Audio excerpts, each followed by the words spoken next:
Good afternoon. Today we are going to be presenting our project, our poster for the Introduction to Literature project. Allow me to introduce myself. I am Vania, Sava, Putri, Andini, student number 126. I am Adil Arandita Bahriansyah, student number 125. And I am Haidar Ramadan, student number 121.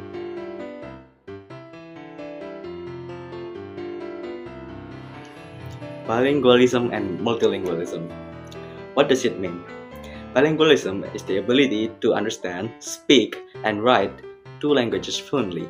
Multilingualism refers to the ability to do the same in three or more languages. A bilingual person can communicate efficiently in two languages, though proficiency levels may vary between the two. Bilingualism can be simultaneous, learning both languages from early childhood, or sequential, learning a second language after the first.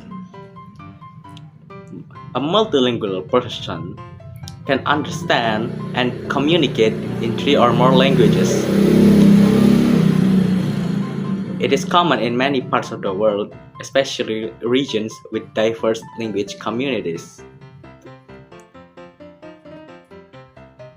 The development of bilingualism and multilingualism is influenced by a range of factors. They are influenced by a variety of factors, broadly categorized into internal and external influences.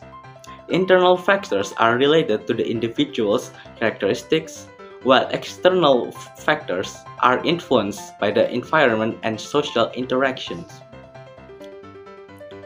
Individual factors are motivation and attitude.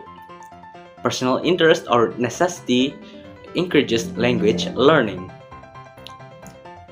Family and home environment or home literacy practice are reading and storytelling in multiple languages to promote language development. There's also social and cultural factors, i.e., media and technology, which is an exposure to multilingual content in TV, internet, or games that enhances languages contact. There are also economic and political factors, which is migration and mobility, that is moving to a different linguistic region that requires a new language skills, and also educational factors, that is schools offering instruction in more than one language to promote bilingualism.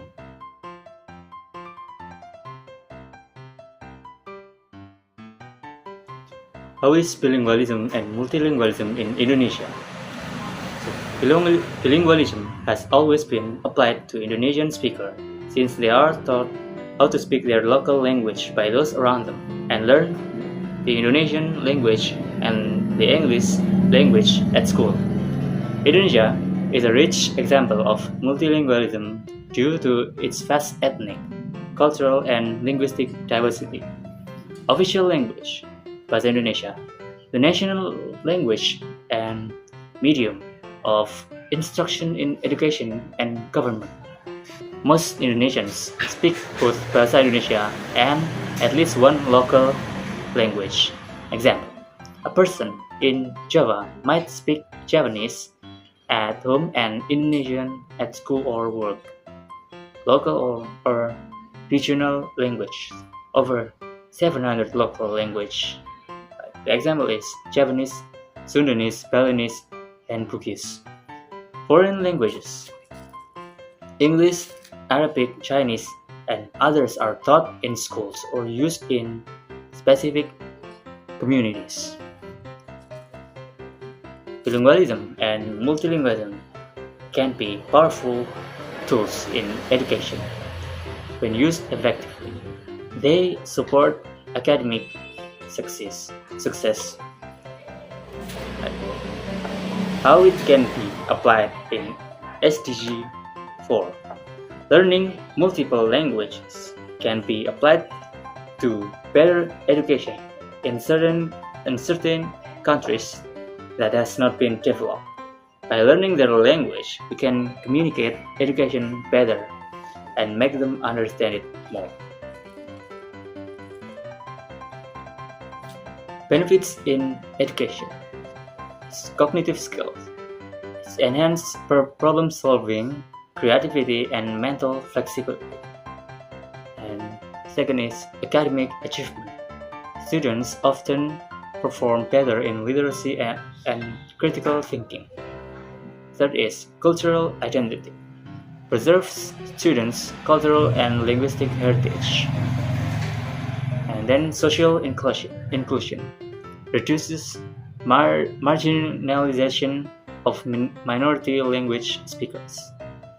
And the last is global competence. It prepares students for global citizenships and diverse job markets. According to research by the National Library of Medicine in the US in 2028 on multilingualism, a problem in adopting the multilingual model for a new language learning is that for adult learners who are already proficient in speakers of their native language, there are more features of the native language and indeed of their native tongue skill that may need to suffer interference at least briefly to enable the second language to become established. Studies on infant learners have suggested that tremendous gains results when babies are exposed to language variation early in life. Interaction across languages give rise to competition across the known languages, which requires regulation. Although the requirements may impose an initial cost during learning, it appears to be that the other side of a process that produces significant benefits for the development of cognitive control.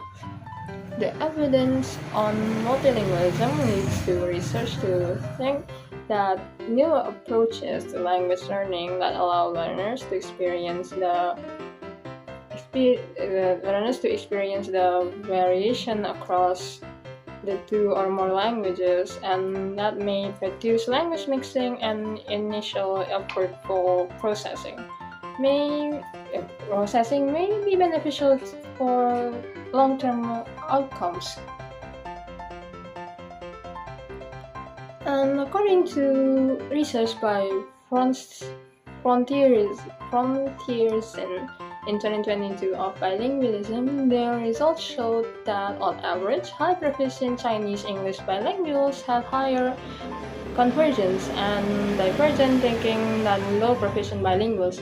More oftenly, we found that the association between bilingualism and creativity has mediated by cognitive control.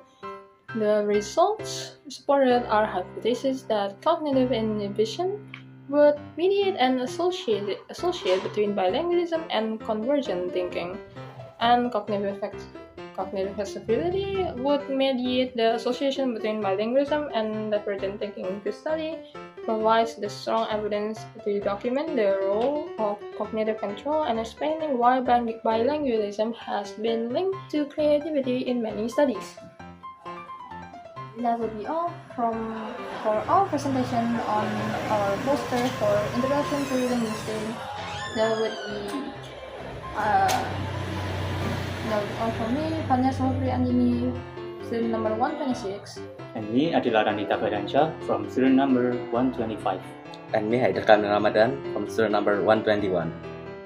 Thank you. Thank you.